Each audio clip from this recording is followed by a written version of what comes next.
So during this first series of 2 events, Dr. Relly Nadler will give you an overview of emotional intelligence, field, history, and a few tools that you can use with your clients. So a few words about Dr. Relly Nadler. He's a psychologist, a MCCC. He has been coaching CEOs and their teams. He has wrote 7 books on leadership and team building. So this is just to say a few words about him. There's much more. Now I think we are ready to start the session. Please allow me in welcoming Dr. Relly Nadler for joining us today to talk about leading with emotional intelligence. Over to you, Relly. Thank you. All right. Thanks, Layla. Can you hear me all right? Yes, very well. well. So let me go to share screen.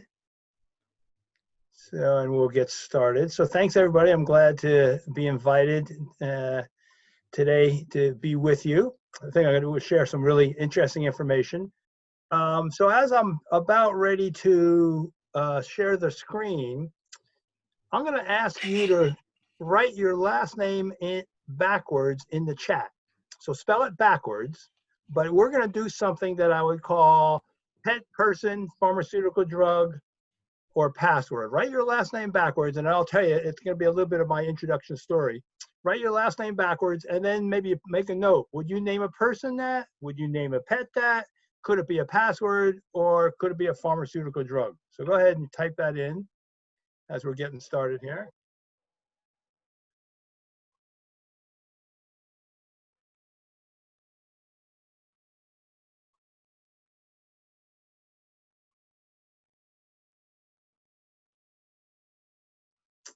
All right, let me see if I can get a look at that. And then Layla, you can help here. All right, so I'm starting to see that.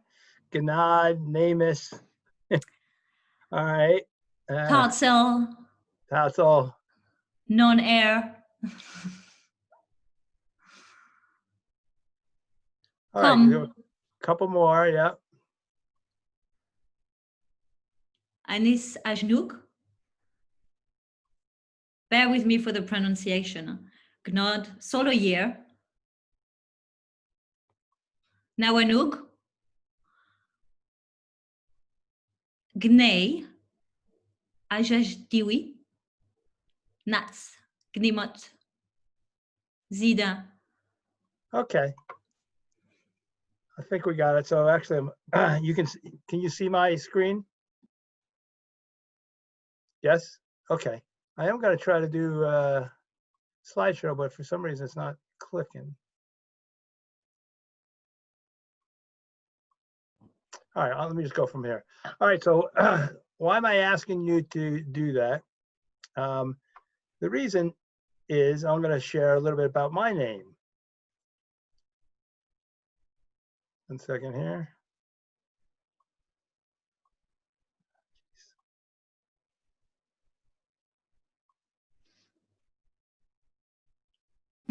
Yes.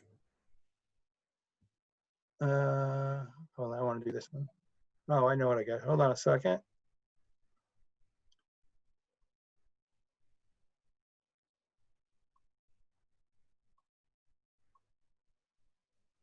Yeah, so I want to just go, here we go.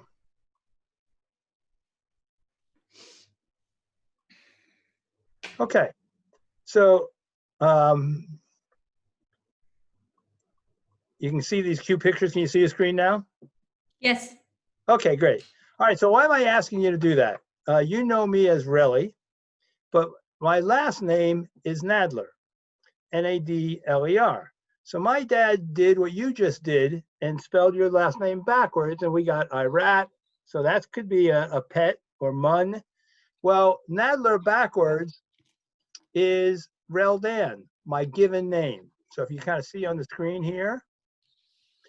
So Nadler backwards is my given name. This will go a little bit into my story and just about balance and emotional intelligence. So he spelled Nadler backwards just like you did. And no one really got anything that sounded like a name, but he said, gee, this really sounds like a real name. Similar to Sheldon, except it's got an A-N. But the interesting part in my story, they didn't tell me how the name was originated. So in 2nd grade, I was writing my name in cursive, just as you see here, Reldan Nadler, Reldan Nadler. And somewhere around 2/3 of the way down, what did I notice? That it's reversible. You spell it backwards. And I had this aha. I maybe have had one or two ahas since then, that was that critical. But learning by experience, I said Rreellddann, and I had this eureka. And when you have a eureka, we'll talk a little bit about neuroscience today. When you have a eureka, it's right behind the right temple. All the neurons are connecting, and it's like an incredible rush. And I raced up to my teacher and showed her my name, and from Reldan, they could have named me Danny, or they came up with Relly. So that's how you know me, as Relly. And so this idea of balance has always been important for me, because if I filled in the bubble sheet, it went down on one side, went down on the other side, balance. My master's is in a program called Confluent Education, which was really pre-emotional intelligence. It's where thinking and feeling come together. Really, like we're talking about emotional intelligence, thinking and feeling. And we're already educated on the thinking, so it really was about the feeling domain. And so really pre-emotional intelligence, before we had that name. And why I was early in my career so interested in emotions, I worked at a group home for adolescents. It was in the state of Connecticut. I'm in California now. It was the end of the line for anybody that was acting out as an adolescent. And as an adolescent, we were in a group home, and they had people are familiar with behavior modification. They had a 30-minute timeout. Well, I did have this one individual, Tony, who was discourteous to staff, swearing at me. And at that point, I was only 23. And he had a timeout, means we had to go into a room by himself. You can imagine 20 young males. This was adventure. This was drama. Is he going to go into the timeout room? And there was all these rules on the wall. And one of the rules said, if you refuse a timeout, you have 24 hours lockup. So he refused the timeout. And I said, Tony, now you have lockup. I mean, here's how crazy this was. He's not going to take a half hour in a timeout room. Is he going to walk upstairs and take 24 hours lockup? Another rule was, if you had to call security, who were some retired policemen, then it was 48 hours lockup. So basically, we had to carry him up to the room. He fought all the way up. All the other adolescents were watching him, and we put him in a locked door, like a cell, as you can see here. And after about 10 minutes, he started yelling, Nadler, Nadler, Nadler. My name is Nadler, but he was saying, Nadler. And I went up, and he had to go to the bathroom. Meanwhile, it's 20 other students or adolescents I'm working with who are by themselves, unsupervised. I let him get out to the bathroom, and then he says, I'm not going back in there, and you can't make me. Here I am, 23, really not having much skills in counseling or therapy.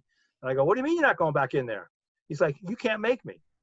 And so I put my hand on him. And if you ever work with adolescents, you put your hand on them to kind of guide them gently, and they push you. So that's what Tony did. He pushed me. I quickly got him in a headlock, raced down the hall, got him into the door, and I fell. And he fell.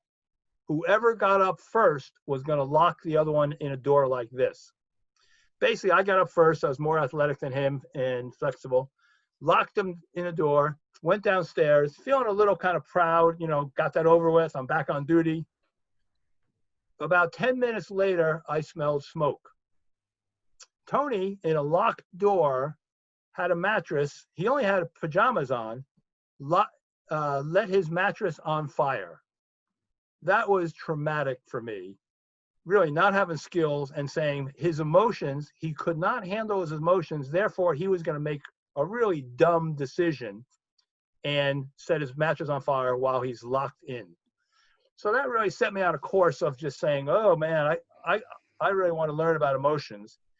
And in my newest book, Emotional Brilliance, we have this way of what you deal with, how do you deal with emotions? And it's the acronym of NAME. What do you notice? How do you name your emotions?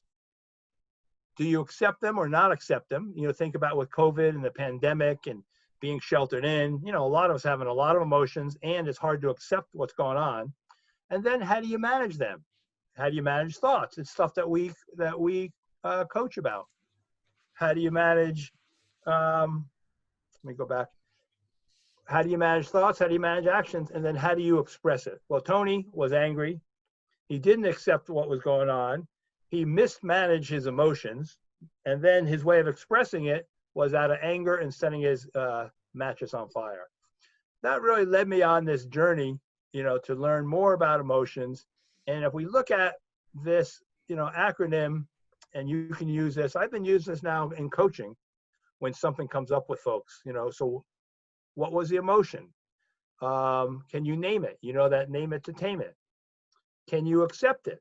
Strategies around that. How are you going to manage that? That's where we can intervene as coaches. What manage thoughts, manage actions. What are some of the things? And then do you express it or do you not express it? Sometimes, you don't want to express it. Or if you do want to express it, who's the right person to express it to? And then how do you express it? So when we think about emotions and you think about kind of what you may be feeling now, and actually I'll have another slide where I'll actually ask you, but when we think about emotions, we have this 4-box where it goes from unpleasant to pleasant, and it goes from low to high energy. Think about this when you're with your clients. Often it may be, asking them when they start the session, what are they feeling? And so this is what's called the mood meter. It's in the same configuration from pleasant from unpleasant to pleasant, and from the bottom left, from low energy to high energy. Go ahead and type in what you may be feeling right now. What's an emotion that you may be feeling right now? We'll get a few of those, and then Layla, you can help me as we are moving on. So looking at these, like I'll give you mine. I would say at the top, I'm pretty motivated, right? Energized, serene, at ease, overwhelmed, joyful, relaxed, grateful. Okay, good.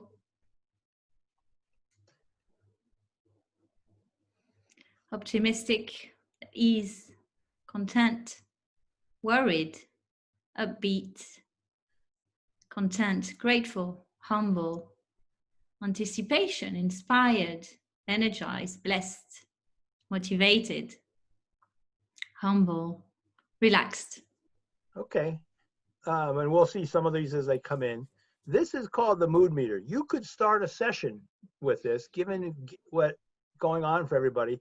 It's not mine, but it's from the Yale University Center for Emotional Intelligence. It's an iPhone app called Mood Meter, and you basically each day can go in and check. This could help you educate your clients about what's going on for them. The more kind of hands-on stuff that I can give you, today and then the next time that we'll meet, that's part of my goal, and I'll share with you, why that is. So from my experience, and I've been doing coaching since 1995, so what do we got? It's 25 years now. I'd say almost every leader that I've worked with has underestimated their influence over others. Think about that for a minute, and would you agree with that? The people that you're working with, they have underestimated their influence over others. They're just doing their job, but as we know, if we're dealing with leaders or sometimes parents, the focus is on them, on what they say and what they don't say, on what they do and what they don't do. So just say maybe yes or no, do you agree? I'm going to keep going and I'll share this, but most leaders have underestimated their influence. We got agree. Okay, good. Well, why is that? Well, part of this is this oversight. If they are underestimating their influence, they've probably underperformed. They're not maximizing their influence. Their team is probably underperformed. And so one of the reasons for this and many of you are agreeing with this, is this is the human condition. And you think about this is enhanced more now with the pandemic. That most of us, including us as coaches, we don't like to think long or hard. We want the shortcut. We don't want to feel anything bad. We really don't want to listen well. We'd rather speak. And then think about for yourself or the people that you're coaching, we focus more on the task than the person. Well, now with the pandemic, and I'm not sure what you have there in Singapore or wherever you're from, but nationwide, protests around racial injustice. Now's the time for you as a coach and for the people you're coaching to have more compassion, have more emotional intelligence. This is the time for the leaders to really enhance their emotional intelligence, because everybody is anxious, apprehensive, worried. They may have lost their job, someone they know, they may have lost someone, they're concerned. And so it's an incredible time for us as coaches to be with people. And this idea, and I'm sure you've seen it, I'm a faculty of a coaching school. And a lot of times the way I would describe coaching is a thinking partner with them and for them. And I usually say, you're thinking about these things all the time, but a thinking partner with you and for you, can we have more time to think about what's important for you? Can we bring resources to what's important to you? And can we have some accountability around goals, what's important to you? And why I think this is important, and it's only going to get worse in the idea that we've outsourced our thinking. This is a Tesla, it's a smart car. We have a smartphones. Some people have smartphones, smart homes. We want to take a shortcut on everything. We don't want to think long or hard. Coaching is slow thinking. It's reflective. Let's really ask those powerful ICF questions. Leadership ideally should be slow thinking. And the more that we can, and I'm using this term, outsource our thinking, us as coaches are helping them insource their thinking. How can they think more? How can they think deeper? How can they think with more resources? And that's what we provide. And so now if we think about some of the consequences of leadership, and I'll go through some of these kind of quick, but think about if leaders underestimate the influence, supposedly 50% of life satisfaction comes from your relationship with your boss. When I first heard that, I said, well, that sounds kind of high. But if you have a bad boss, like many people have had, you probably know this is true. You think about them, you go to sleep, they're not with you, but they're inside your head. I don't know why they said that. Don't they know I tried this? You wake up in the morning, they're not there, but they're inside your head. 75% of employees say dealing with their boss could be the most stressful part of their day. And this 20 to 40% with more heart attacks with bad bosses comes from research from Daniel Goleman, with emotional intelligence. If two things, and if you're taking notes, you may want to write this. What are the two things? One is you don't feel listened to. And I mentioned earlier, it's kind of who we are. We don't really listen that well. The boss may not listen that well as a consequence. And then the second thing is unfairly criticized. If every week you're unfairly criticized, every week you don't feel listened to, there's a good chance you're going to have a heart attack or heart event. Most people don't see their bosses. Now people are sheltered in, so it's hard to know how well they're doing. Only 1 out of 5 really know how well they're doing. Most of them think, I think I know, but I'm not really sure. This may be different in your countries. In the American workforce, 65% have received no praise or recognition in the last year. This is from the Gallup group. And again, only 30% are engaged. Many leaders don't know how to hold people accountable. It's an uncomfortable conversation. Now, with everything else going on, it's even more so. So with all this, you kind of get the idea of how challenging it is for leaders. And it gets to why do we need emotional intelligence?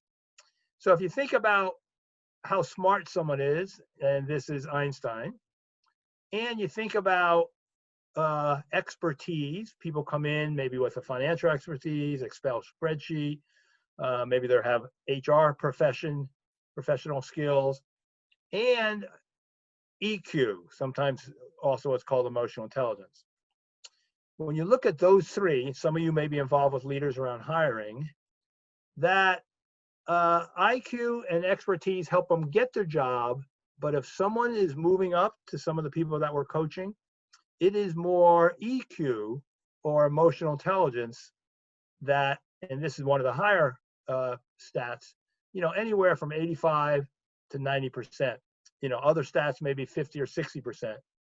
So you may ask, why is IQ not the most important? And part of that is because you work through people. The person that's moving up from, let's say, a individual contributor to a manager, they're no longer doing what they're an expert at. So the expertise, they let go of that. And now they're somehow training somebody else to do what they used to do. But the other reason why IQ isn't the most important, everybody is about equal. They're all probably high average, the people you're dealing with. As a psychologist, I've given an IQ test, and many of you know IQ is 100 plus or minus 15. So probably all of you here, if you've had an IQ test, you're probably 115 and above, just like some of the people you're coaching. So when we think about organizations, IQ is not the most important one because everybody is smart. We're looking at the differentiator, and the differentiator is emotional intelligence. So here's some of the research about emotional intelligence. There's a bunch of different groups here I have for research. Talent Smart, they have a survey. They say 90% of top performers have high EQ. They talk about it's one of the strongest predictors for performance. Steve Stein from Multi-Health Systems says it explains about 48% of the employee satisfaction. And then look at this, hiring managers, many of you may be involved with this, would 75% would rather promote someone with high emotional intelligence than high IQ. And then Multi-Health Systems talks about, this is research already, increases performance, higher sales, attrition rates, improved customer satisfaction, reducing training rates. So this is all kind of the reasons why we all need emotional intelligence. And I think many of you are interested. We got 86 people here who are interested in this. So how do you kind of deal with emotional intelligence? It's really been my how-to. My book, Leading with Emotional Intelligence, I wrote in 2011. There is a free iPhone app. If you have an iPhone, it's not on Android, called the Leadership Keys. Next go around, I'll probably share some of these how-to skills. I have a book out called Physician Burnout, and a lot of it is using emotional intelligence, to bring that. So that's kind of the intervention, and I'm really pretty much of a how-to person. My doctorate is a PsyD, and for people who are not familiar, it's like a PhD, but it's a doctor of psychology, and it's very practitioner-oriented. A PhD may be a little bit more research-oriented. And so for me, when I'm in front of someone, I want to make sure I have things in my toolbox, and these are things that some of these I'll be able to share with you about tools for you. So I mentioned that leadership and coaching are slow thinking. What are you trying to do? You're trying to get them to think more. You're trying them to think better. And if anybody has seen this book by Daniel Kahneman, Thinking Fast or Slow. Well, the whole book is about really the value of slow thinking. Do we need more time in fast thinking? Given what we're saying already, we got that wired, and it's only going to be more. I'm sure many of you are talking to somebody, you're on the screen now, you may be using Zoom, and while you're in conversation, they looked something up on Google. It's like, wow, you did that while we're talking? And that quickness and having answers at your fingertips. So here's one of the definitions. I'm going to give you a few definitions of emotional intelligence.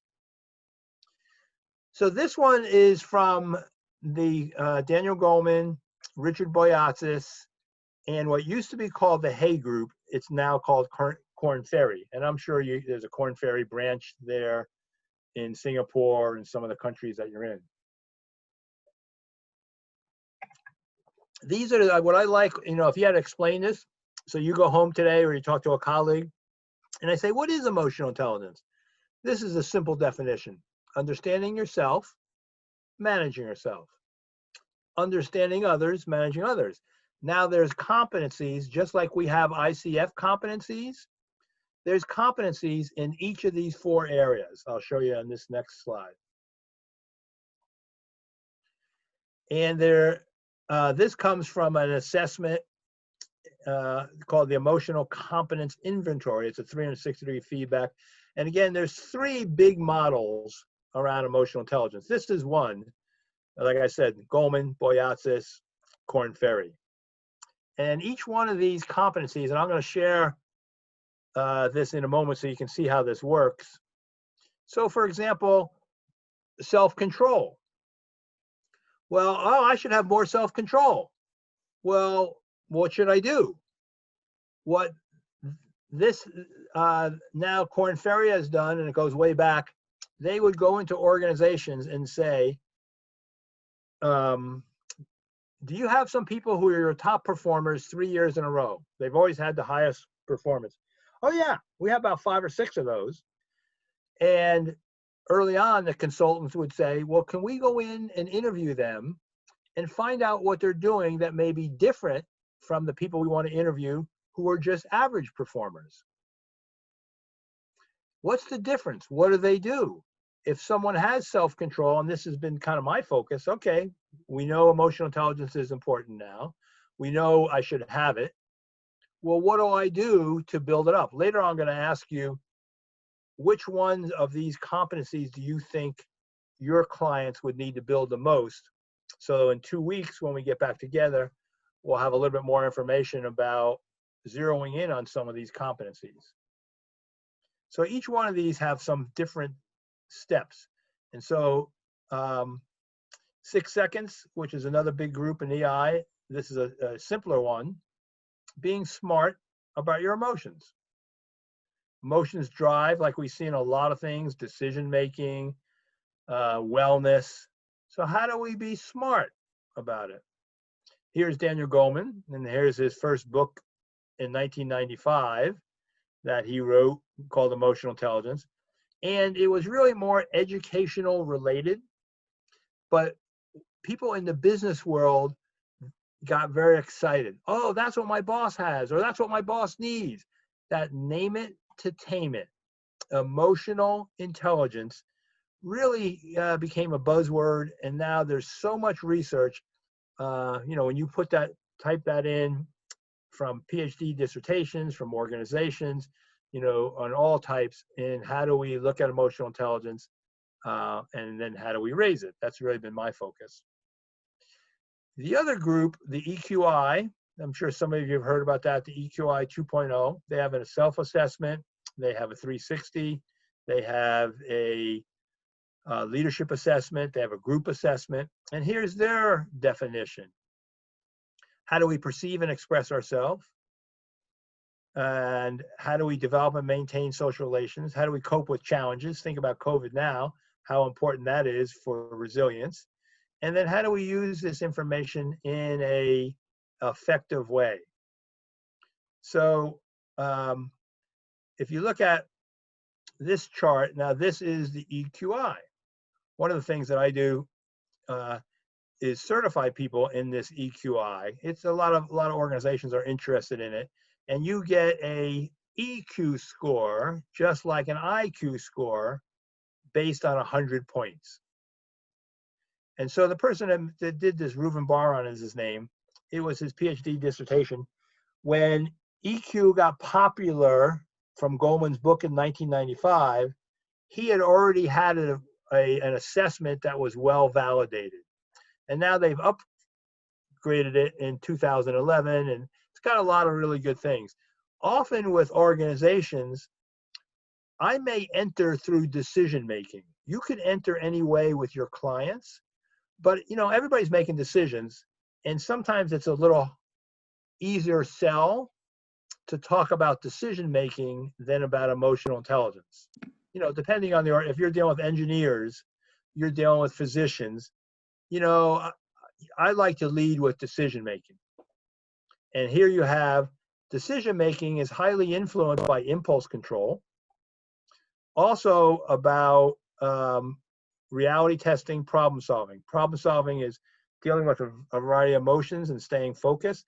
Reality testing is more about biases, and we have, now we know more about some of the racial injustice and some of the biases we all have. Well, this is a good tool that looks at decision making, but also these other aspects are important. All right, so I'm going to ask you get a chance to see, this is from the configuration from Emotional Competence Inventory, Goldman, Boyatzis, Korn Ferry. So this is how it works. Are you star or average? Well, what's the behaviors? And you may want to think about this, because I'll ask you this. Here's the average performer around initiative. And the rule of thumb would be, are 80% of the time, 4 out of 5 times, you're doing these behaviors. So I like to use the idea about exercise. We know someone who meets expectations around exercise, they exercise 3 days a week. Someone who exceeds expectations is exercising 5, 6, 7 times a week. So they exercise more. Some of these, to do it more, there may be some skill building. So this is where you would come in a coach. Here's the average performer. What's the current situation? They're ready to act. Are they making extra efforts? You may want to think about this for yourself. 80% of the time, are you making extra efforts 80% of the time? If so, that is someone who meets expectations. That is someone who's average. The star does each of those, addresses current opportunities, ready to act, makes extra efforts. In addition, 80% of the time, they're initiating actions for the future. So let's say, you're with your ICF group, your association locally, and the president says, all right, so we got this special initiative, we're going to look at implicit bias. Who's interested in helping out? If you're a star initiative, your hand goes up. You're ready. You're taking action. In your organization, you're spending extra time, and maybe with your boss, you come in and say, I was thinking about that project last night. You know what we could do? Is that something you regularly, consistently, 80% do? And so I won't ask you this, but you may want to make a note. Are you average or are you star? And again, be honest with yourself. 80% of the time, even if you're average, that's good. In coaching, then I'd say to someone, okay, how do we move you to initiating actions for the future even a little bit more? All right, so you got that. So you see how that one works. And then the other one I want to share with you, and this is just as an example, this is trustworthiness. So this is on the self side. Initiative is also on the self side. Do you actively act consistent with your values? And then this behavior, again, think about those interviews that they've done. People who are a star publicly admit mistakes. Think about whether it's our politicians, think about celebrities, something happens, we're always saying, okay, are they going to admit their mistake? Are they going to admit their mistake? People that you're dealing with, when I work with leaders, if someone doesn't publicly admit their mistakes, the leader, part of the leader's brain is saying, well, am I going to get what I want? If they made a mistake, do I got to do I have to micromanage them? You want those folks to be responsible and act on values in spite of pressure. So you can see this even now, with certain kind of protests, people are with their values. But so this makes up trustworthiness. So it gives you an idea, if you were to take some of these assessments, how that works. I mentioned a little bit of Reuven Bar-On. This is 1983. He coined the term EQI. And then emotional intelligence really got coined by two psychologists, John Mayer, Peter Salovey. Peter Salovey now is the president of Yale University. So they have a center for emotional intelligence. And then you have Daniel Goleman in his book, 1995. But all this happened, with David McClellan, who was the first person right here. He was Daniel Goleman's PhD dissertation advisor. So he kind of encouraged him, and his whole thing was about competencies, not how smart you are, competencies. Richard Boyatzis, who I mentioned, did the first competency for the Navy. What are the top people doing differently? A little bit like Jim Collins, good to great, and so for more individual performers versus companies. And Richard Boyatzis became the president of the Hay Group. So when Goleman was writing his book, his buddy was Richard Boyatzis from Harvard. They both had David McClellan as advisors. And he said, hey, what are you guys doing there? What kind of stuff? And it was all competency building. So Goleman's EI model was built on the research from McClellan, and it was then called the Hay-McBurr Group. So you can see this goes way back. Can you hear that? Because I may not play this. Can you hear that? Okay, I'm going to pass it. So when we think about the way the brain works, we can either be into analysis, whoops, sorry about that, or empathy. There's like two tracks in the brain. So going back to what I said earlier, what are people doing? They're trying to solve problems all day long. Coaching and leadership is on this right side. So leadership, slow thinking, how do we be proactive? How do we listen? The brain goes right to analysis. That's almost the preferred method of the brain. We're bringing in focus as a thinking partner to spend more time here. It's not like we don't know how to do this, but it's like if on the left side it was a TV, channel 3, and the right side was channel 4. Channel 3 gets all the play because there's problems to solve, and these things on the right go into the background because they're not always, there's not always an emergency. I'll give feedback later to that person. I'll cancel that one-on-one till later because I have this report I got to get going. I don't have time to really listen to what they're saying. It's easier for me to just tell them what to do. So you can see we're holding space on the right. The brain wants to go to the left. And so that's what I think what's really valuable, for us as coaches. And so when we think about emotional intelligence, and the reason I have this kind of highway there, this could be anywhere in the world. You see a car in front of you and the blinker's on and it's swerving. In a split second, you make an assessment. That person is driving weird. You're aware of it. They're a bad driver, and you make an adjustment. Really, a lot of this is about awareness adjustment, And the model I like about this is empathy, about what do you know about others, insight, and what are we bringing as a coach? Clarity. So if you like formulas, E times I times C, we're having them better understand others. We're having them better understand themselves. And the star is that working definition of someone in the top 10%. And this thing that I usually say to folks, if you stay on automatic and you stay average. So let me just ask this just to get you guys involved. What percent of time, just type this in the chat, do you think we're on autopilot? 0 to 100. What percent of time are we on autopilot? Go ahead and just type that in a number. What percent? 80%, 75, 95, 90, 65, 90, 99.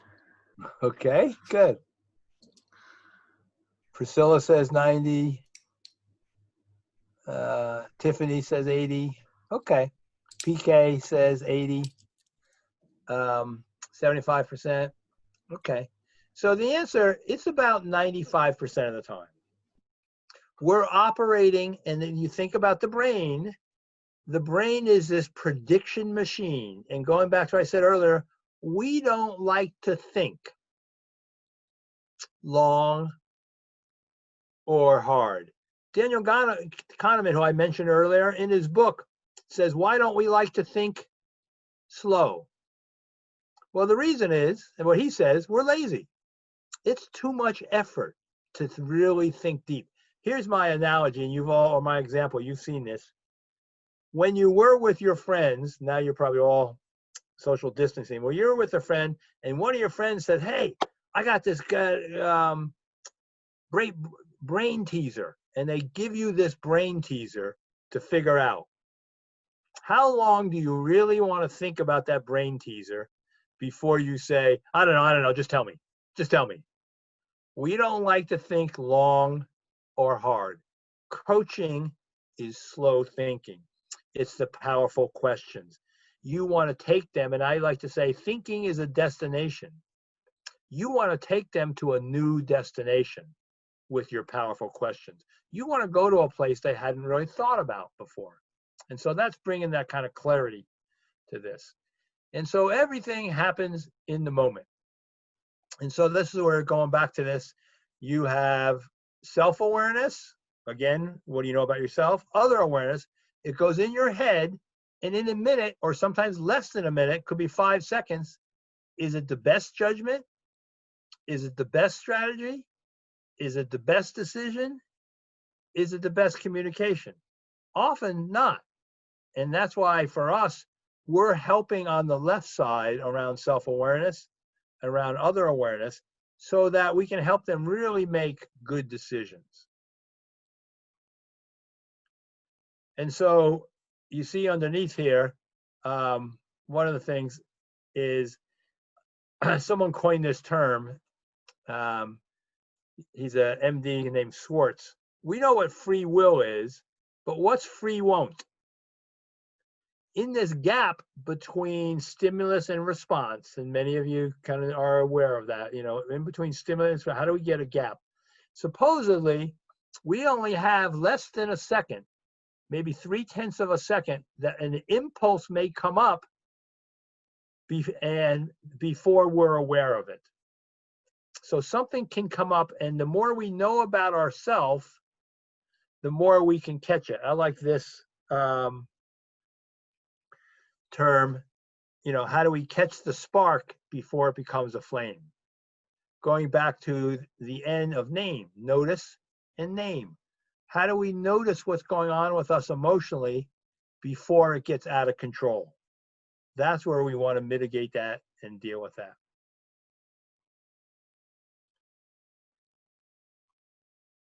So many of you have heard about, if you're out of control, it's called the amygdala hijack. Goleman kind of popularized that term, but he may have gotten it from somebody else. But so the amygdala hijack is when the primitive part of your brain, the amygdala, takes over. And what happens when it takes over, we operate with less IQ points. Now, I'm not sure if many of you talk that way, but I like to talk that way because I know about IQ with the coaches, with people I coach. Nobody wants to hear they're operating with less IQ points. When you get hijacked, this part of the brain, the emotional, takes over. It has what's called privileged position. There's an alarm going off. It takes over. And when it takes over, we're operating with less IQ points. So you kind of see here, the amygdala, that's its job. It's its job to find and detect errors. And when it does, from a protection standpoint, it blocks the prefrontal cortex, which is your executive functioning. And so you can kind of see here that interplay. And so this is another way of looking at the brain. The executive functioning now, a lot of times they call these networks now, the central executive network, maybe your thoughts, meetings. And then when you're just worrying, which we all are about COVID, when your brain is just wandering, it's called the default mode network. And it can really be worrying, doubt, fears. It's also where the imagination is. But I think today it's getting occupied with worry, occupied with apprehension. The salience network is kind of more when you look at what's going on and try to think about insight, like the ACC and Singlet are parts of the salience network. And at the end of a coaching session, a great thing that some of us do, so what stands out for you today in this coaching session? That's using the salience network. It's kind of coming up with everything and kind of coming up with meaning. The brainstem, which is where the amygdala is, these kind of the 4 F's, fight, flight, freeze, and faint, when that takes over, temporarily we're operating with less IQ points. So I like to kind of think about this. Think about, all the stores where you live now, they have a sign that says closed for business. Because of the pandemic, we're closed. That's what happens to the prefrontal cortex when you're hijacked. It's like, sorry, out for lunch. The good news is it's temporary. No good thinking's going to happen here. We're not problem solving now because I'm on overwhelm. It's like the gate goes down for the store. We're not open now. Us as a coach, we want to be able to ask questions. So what do? How do we get when someone's hijacked, which many people are, either from the default mode or from the amygdala with worry, we really need to use our empathy. And we really need to use our empathy to first connect with them. And if you look at this, hopefully this is arousing some emotions. But I put this up here because they did a study out of UCLA where they put people in a functional MRI, and many of you are familiar with that, where they do the patterns of the brain. It's the oranges and the red.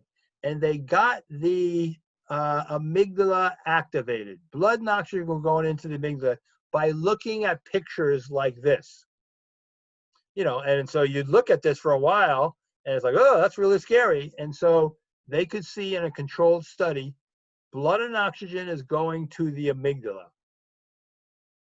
And then part of the study was, what gender are those pictures? Well, how much thinking does that take? That top one's a woman, the one on the left is a man, the one on the right is a man.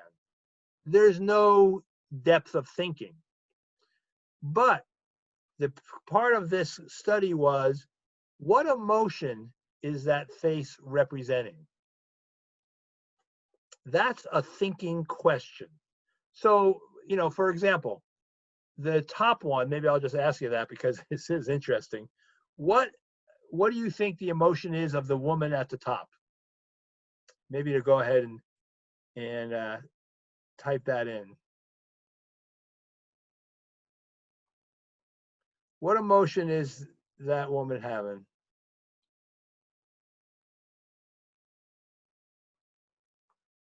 And then maybe you can read those off.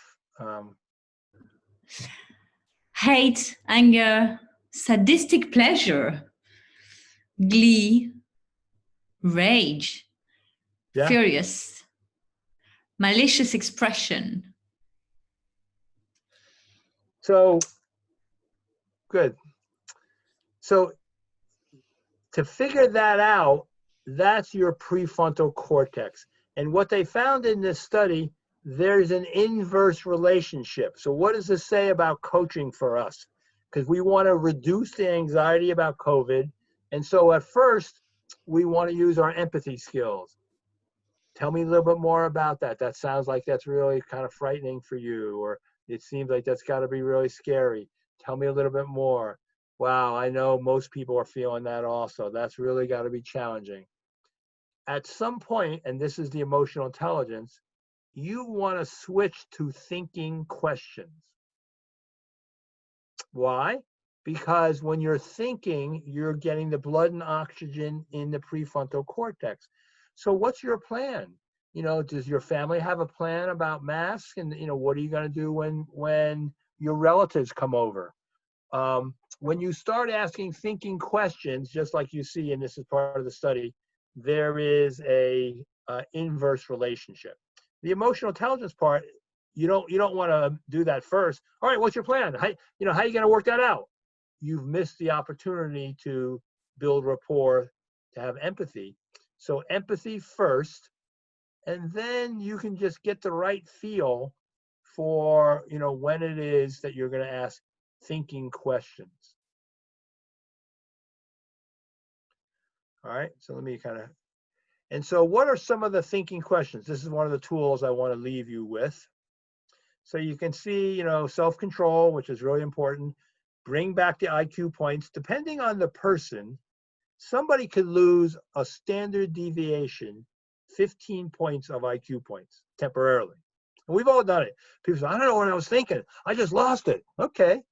They're probably someone who is high average is probably average or then below average. Somebody else who's got pretty good impulse control may only lose 2 or 4 or 5 IQ points. They're still kind of under control, but maybe they're getting a little impatient, and you can hear it in the tone.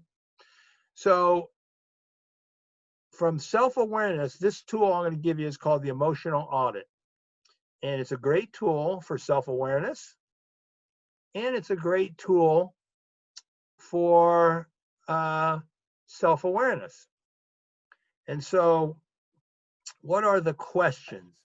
You can ask these questions in 10 seconds. We all know, take a deep breath. You could do your diaphragmatic breathing, count to 10. But what if you ask these prefrontal cortex questions? What are you thinking? Is the first one. There's 5 questions. What are you thinking? So maybe I'll go back to the Tony story. So what was Tony thinking when he got locked in the cell? Goddamn Natler, I can't believe that. I hate him. All right. What was he feeling? He used anger. He's frustrated. He's locked in. He's helpless. Okay. And you may want to think about times you've been hijacked, or you could use this with your coaches. What did he want? He wanted to get out of there. And then this 4th one is the critical one. How did he get in his way? Or if this is you, how are you getting in your way? Question number 1, what am I thinking? Question number 2, what am I feeling? You could use these in your coaching session. That should reveal a pattern. It's not the first time someone said, I can't believe everybody's so incompetent here. And then what are they feeling? Impatient, irritated. That's not the first time. The more they can recognize the pattern for thinking and feeling, what do they want? That'll be different depending on a situation. How are they getting in their way? That's revealing about a pattern for them. I'm not saying what my truth is. I'm shutting up. Somebody else may say, how am I getting in my way? I'm blurting things out. Someone else may say, I'm becoming impatient. So all of these generate data. And if you're dealing with a scientist or engineer, all of this is data. Emotions are data. And then what do you think the last question is? What's the corrective action? What do I need to do differently now? So in 10 seconds, you can say, what am I thinking? It gives the pause between the stimulus and response. What am I feeling? What do I want? How am I I'm about ready to say something dumb. I'm about ready to set my mattress on fire. I'm about ready to, send a text out when I need to stop. And now, I've added this, what do I need to do differently to be my best? So when you use that in coaching, what do they need to do to be their best? That's a slow thinking, coaching question. They may not have an answer immediately, but that's what you want. You want them to pause. I think a metric for us as coaches, and I love this, when I ask a question and someone says, Oh, they're thinking, which is exactly what I want. Many of us, we may interrupt them, especially if we're an extrovert and they're thinking, and we may interrupt them by giving them another question. So let that silence exist. And so I use this. Someone wanted to know about emotional intelligence that I was working with, and I gave him the emotional audit, and he said, "You know what? I use that with others." And so he helped me learn this. I said, "What do you mean?" Before I go into a meeting, and now this is the empathy audit, I wonder what they're thinking. I wonder what they're feeling. I wonder what they want from me or this situation. This is empathy. Is there a way that they could be getting in their way? Or maybe I'm getting in their way. And again, it's the pause before a meeting, before dealing with a client, before you're dealing with conflict. These are all really important. And then the last one is, okay, so what do we do? What do they need? What could they do differently? Or what could I do differently as I'm trying to get a read for what's going on? And there's our formula: empathy times insight times clarity. These are clarity prefrontal cortex questions. So as we're looking at this, and we're kind of only a couple more slides, and so this is coming back to our model. And there is no difference between genders. Just because it has emotional intelligence doesn't mean that women are better. But for the sake of understanding the competencies, I just want to ask you a question, and this is subtle, but there is no gender difference. The other big good news about emotional intelligence is we can learn this. It's not something we can get better at emotional intelligence. So what I want to ask you, there's two that men are a little better at, only slightly. There's two that women are a little better at, only slightly. And then in your chat box, let's deal with the one for women first. Which one do you think women are a little bit better at than men? And then Leila, if you can kind of read that off, because right now my chat box is hard to pull up. So which one of these competencies, I think there's like 21 of them, and we're looking at what's in the box, not the big category. Yeah. The ones like, go ahead. Druti says women are better at social awareness and relationship management. Cindy, self-awareness and relationship.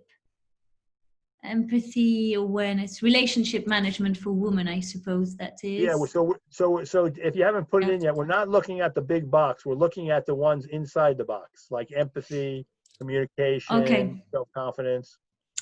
So they're saying empathy, awareness, building bonds, and empathy. Okay, good. So empathy, women are better at that. And we kind of, you already know that. People have known that. And someone hit on the second one that women are better at, a little bit better, which is building bonds. Yeah. So very good for the two that came up with that, or more than two. What about which two do you think men are a little better at? So men are better at building relationship from Rudy, self-confidence, self-control, self-confidence from Joyce, Nimish, and Tiffany, self-control. Gunawan, optimism. Okay. Self-confidence, achievement orientation, conflict management and adaptability, self-confidence, trust, adaptability from Ari, from Mona, self-control.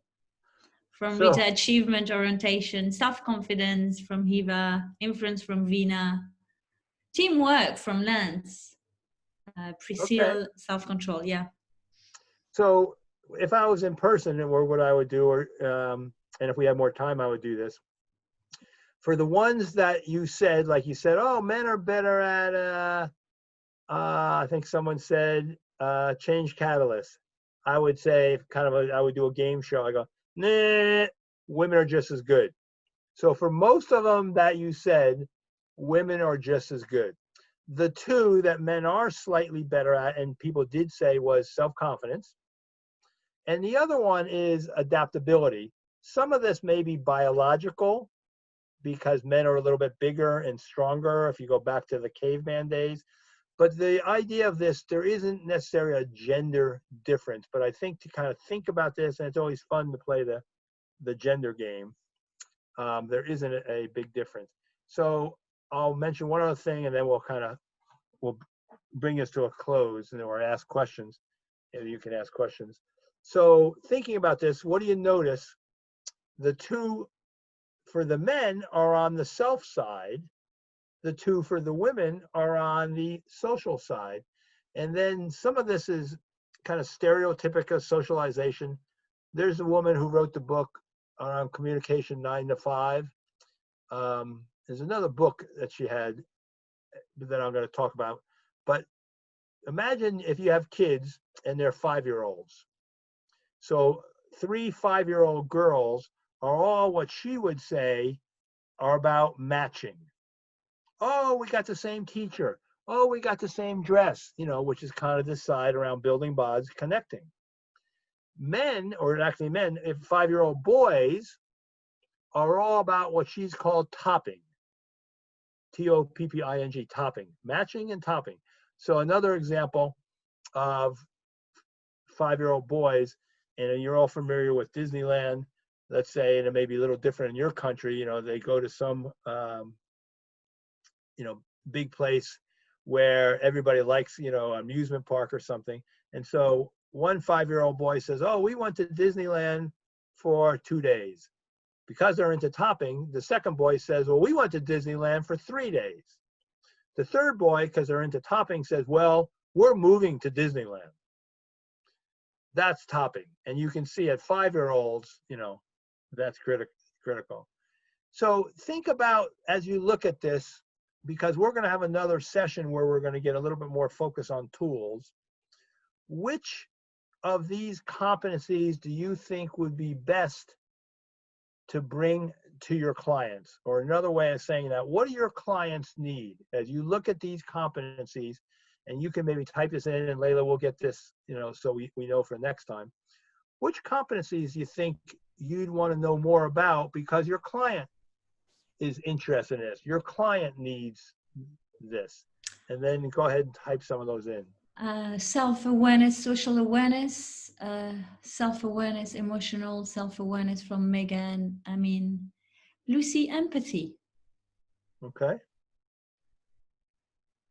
Optimism, leadership influence, self-awareness, optimism, confidence, self-confidence. Okay. Influence, emotional self-awareness. So self-awareness has come up a lot, yeah. Way out solution from you, Rudy. Joanna's self-confidence from Gunjan, communication and building bonds. From Patri, achievement awareness, empathy and self-confidence. Okay. From Sharma, developing others. From Priscilla, developing others. Yeah. From Dedi, self-awareness. From teamwork and collaboration. Okay. Organization awareness also. Yeah, that's a good one. From Tiffany, and self-awareness. And then Layla, we'll be able to get a copy of these just so we can kind of see. Is that right? Yeah. You'll be able to get that from the chat? Yes, copying it now. Okay. Yeah, just wanted to say that this event is a part of a 2 series, so that's why it's interesting to get your thoughts. So I'm going to say just 1 or 2 more things, and then I'll open it up for any questions you have. So you really want to build on strengths, like many of you know, on these EI competencies, unless there's a derailer. So this is a train wreck. It was on the track for success, but it got off the rails. So there's derailers. And I do have in the slides from my website 2 free assessments that you can take to see where you are on the competencies, the EI competencies, but also the derailers. So here's some of the key derailers. lack of impulse control. We talked about that's the hijack, not working on a team, not dealing with change, poor interpersonal. Smartest person in the room syndrome. I work in healthcare a lot, and physicians are the smartest person in the room, but often they're leaning on how smart they are and are totally upset when someone does something that they think is incompetent. They get hijacked by seeing something that's incompetent, they think is incompetent, and hindering a patient. So we kind of went through this. So here's these two links, and you may want to copy these and Layla, and put them in the chat box. So you go to my website and you're able to, you put your name in, you got to put your email in, but you can take, it's called the EI Star Assessment, and then the derailleur detector. And then this would be good for you to see. It's just a resource for you. It doesn't cost anything.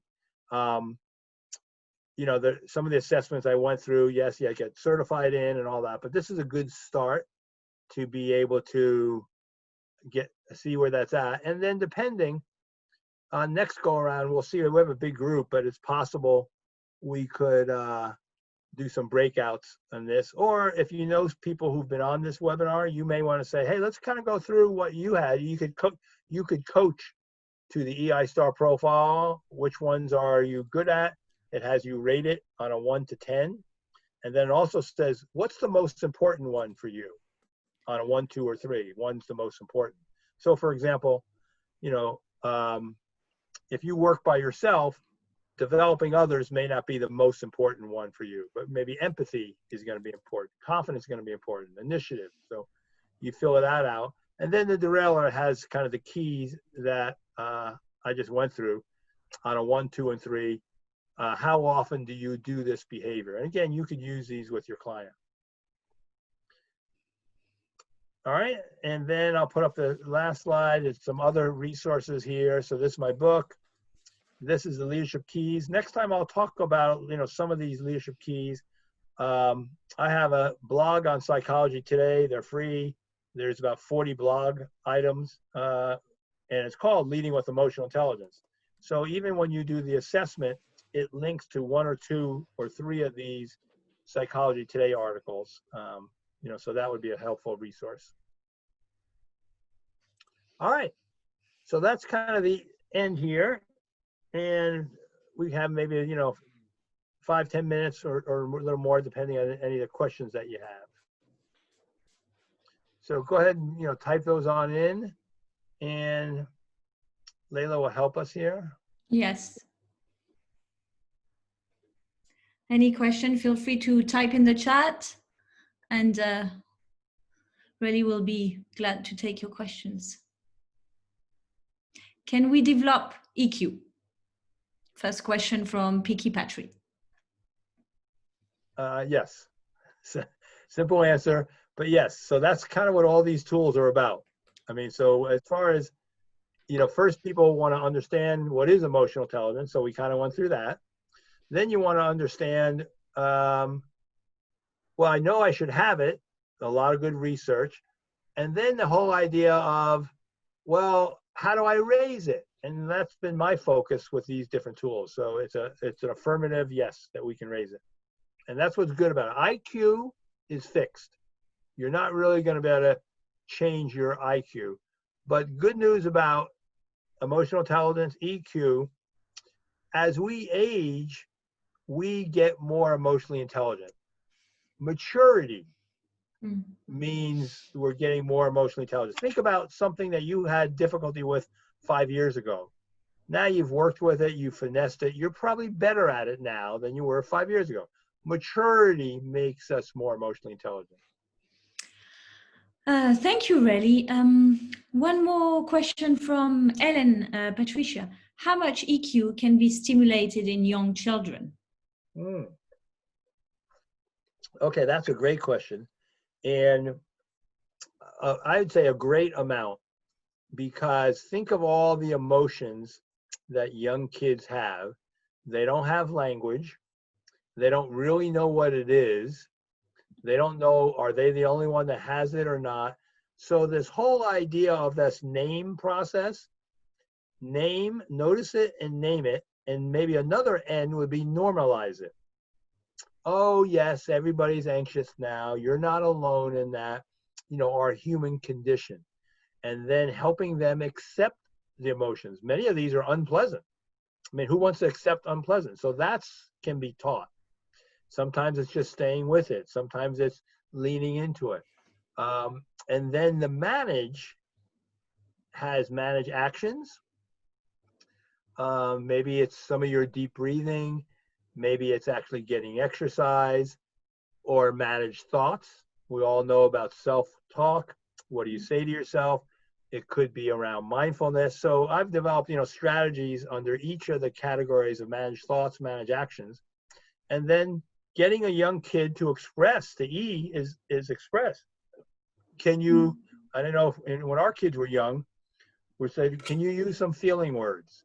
That's where even getting that mood meter, it's free, it's an app on your iPhone, and helping them get that vocabulary. So to normalize emotions is really important, and to be able to give a name to it.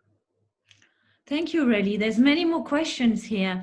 The next one from Rudy. So I'm following just the order that it's coming into the chat. What is the best way to improve this emotional intelligence in daily basis? Yeah. Probably the main thing to start with is self-awareness. So when we think about that model, the EQ model, and the same thing with the ECI model, is you really want to start with self-awareness. And that's what coaching does. And what about your strengths? What emotions, what situations are triggers for you? The emotional audit is a great one. Someone comes in and they end up saying, oh, this and this and this happened. You want to help them. All right, what were you thinking? What were you feeling? What did you really want to see happen? How'd you get in your way?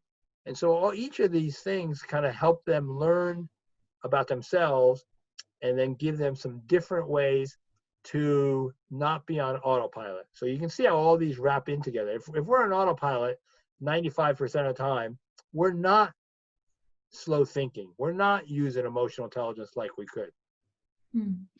Thank you, Relly. One more from Betty. How long does it take to develop EQ through coaching? Yeah, great question. Some of the research with the EQI, which has got a lot of good research on it, you would get the assessment, either a self-assessment or sometimes a 360. You'd work on which are the 2 or 3 things. You can't work on all of them. In your role, what's the 2 or 3 things that's most important? And given about 6 months, you could see a change in a score. Richard Boyatzis, who was really kind of the idea guy behind Goldman, he's at Case Western. He says, 6 to 9 months, to make a change, but it may be maybe up to 18 months till people notice the change. So when I work with people, I'm not only helping them make a change, but how do we educate and promote that other people notice the change? That's why sometimes talking to their boss, sometimes working with their team, so that others can notice the change and support the change. Thank you, Relly. One from Kahia: how to build EQ in organizations? Yeah, so great question. So one would be, and I think I had this on a slide. So one would be, you kind of work with the leader, and that you're all doing that. Anytime that I can work with the leader's team. So when I do coaching, let's say I got an individual and they have 10 coaching sessions, I'll encourage them to have maybe 2 of those with stakeholders, one with their team, because now you want to bring that down. Maybe they did an EI assessment and they go to their team and they say, oh, here's what I learned about myself. Here's what I'm working on. And then, if your boss is working on something, they have this influence going back to that. How do they utilize it? The team may say, wow, that person's serious. They're really working on a development plan. I wonder if I should work on something. So leading to the team, and then in the organization, ideally starting, if you can start with the top group, the executive group, it could be training. So I usually combine coaching and training. We do a variety of the EI assessments in the training, just like this session. They may learn about EQ, then they're excited about doing it, and then they may share it with their team, and then individually we work with their development plan. So kind of getting multiple levels, all being more emotionally intelligent, aware, and then working on things. Thank you, Reli. One from Gunjan. I often discuss about the gap between the stimulus and response with my client around the context of action and reaction. What are some different ways to increase that gap? Well, I think a lot of what we're saying here, it's all the slow thinking, it's all the powerful questions. Probably the first immediate thing I would do is use that emotional audit. It's 5 questions that will create a gap. And ideally, that's an easy takeaway, because I think, and it may be different for the different countries you're from and who you're coaching. I know here in the States, I'm mostly in organizations. You know, hardly any individual pays me individually. It's the organization that pays me. But no one really has time. They're always looking for something they can do in a couple of minutes. So this is interesting, but what can I do? So I'm looking for these, what I'd say, micro initiatives. So the emotional audit is a micro initiative. You're going to go into a meeting with someone else. How do you prep yourself? The empathy audit is good. So these simple things that they could do in a couple minutes. Okay, so we take 5 more minutes for a few more questions. So Ari asked, during coaching session, how we respond to clients' denial to EQ assessment results. Okay, that's good. And probably it depends, Ari, is it Ari? Is that his name, Ari? Yeah, Ari, yeah. Ari Laxmana, yeah. It kind of depends if it's a self-assessment or 360. Those are kind of the 2 combinations. If it's a self-assessment, you know, they filled it out themselves. They may not like the score. Like, especially I use the EQI a lot. And depending on how they rate themselves on a 1 to 5, are they someone who everything is a 1, never, 5 always? Are they always rating themselves as a 3 sometimes? That has a big bearing on their score. If it's a 360, some of that is where we have to use our coaching questions and really exploring. So what part do you don't think is valid? And ideally, I'm trying to get them to see, is there even a small percentage of what's being said about them if it's a 360? Well, what is valid about that? Is this 100% wrong? Is everything totally wrong? Well, not everything. Well, which things you think, you know, may have some truth? So you're trying with your coaching questions to kind of buy in on something. They may discard a lot of it, but what's a few things that they can say, yeah, that may be true for me. Oh, okay, well, would you like to get better at that? So trying to zero in on something that they could buy in on. Okay, so there's one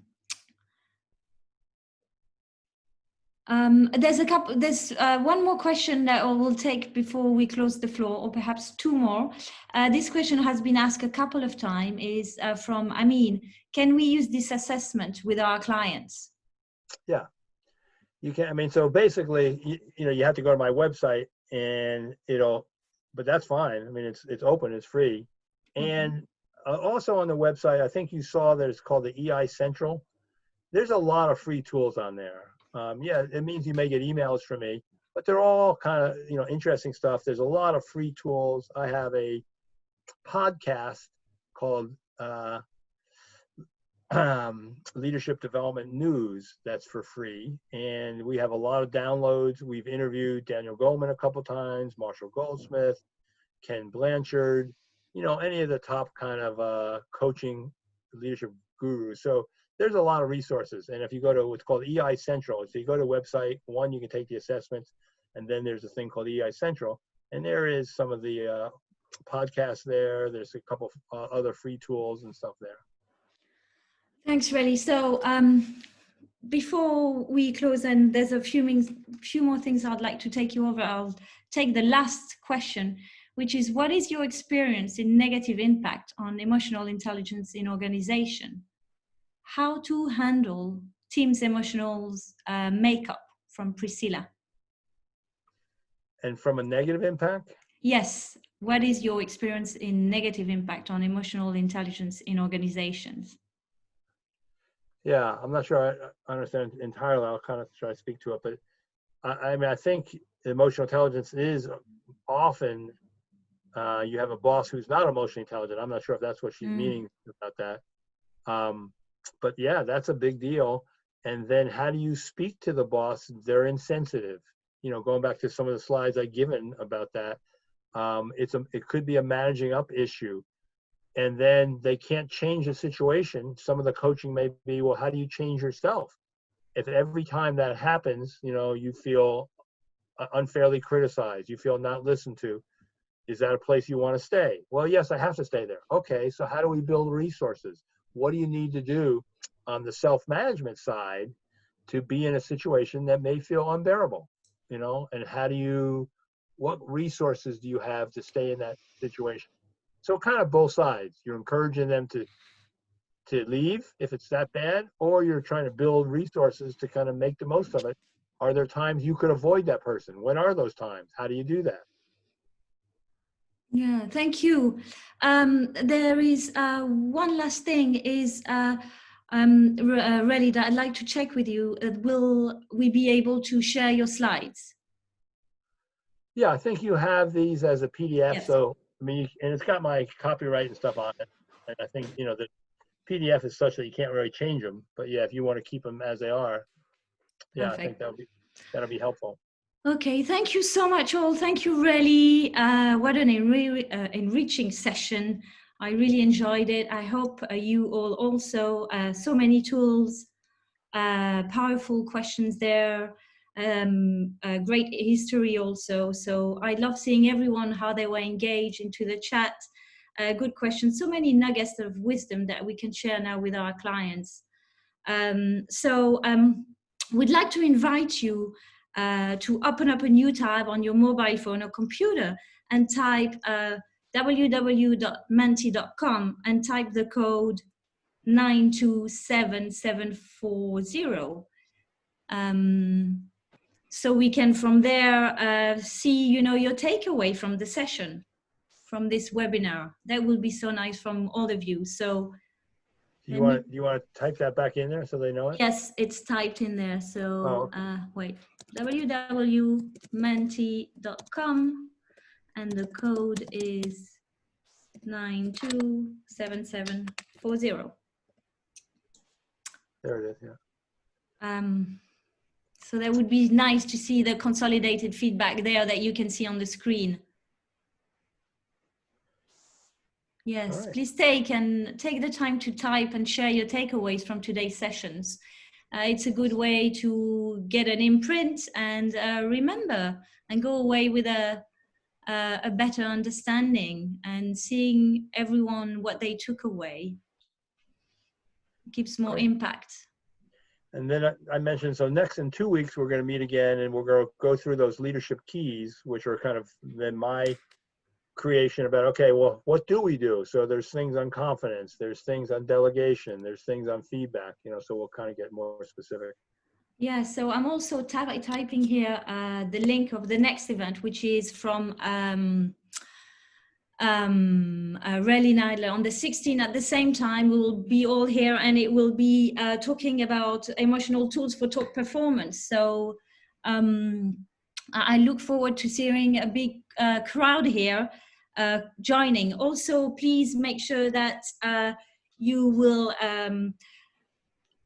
click on the link to put your names for to get your CCEU certificate. So complete that within 24 hours. You can either scan the code, a QR code here, or click on the link that we will put on the chat. So you can receive your CCEU certificate within the week. And last but not least, it would be nice to take a picture. I'm just conscious of timing. I know it's 2 p.m. I don't want to hold on to you too long. So if we can all go on our screen, perhaps show your faces for some of you if you can, and we will take a nice picture all together. Hi everyone. If you could just open up your screen, I'll do a quick picture and count down to, I'll count down to 3 and then do your pose and I'll take a screenshot throughout, okay? 1, 2, 3. Hold your pose, hold your pose.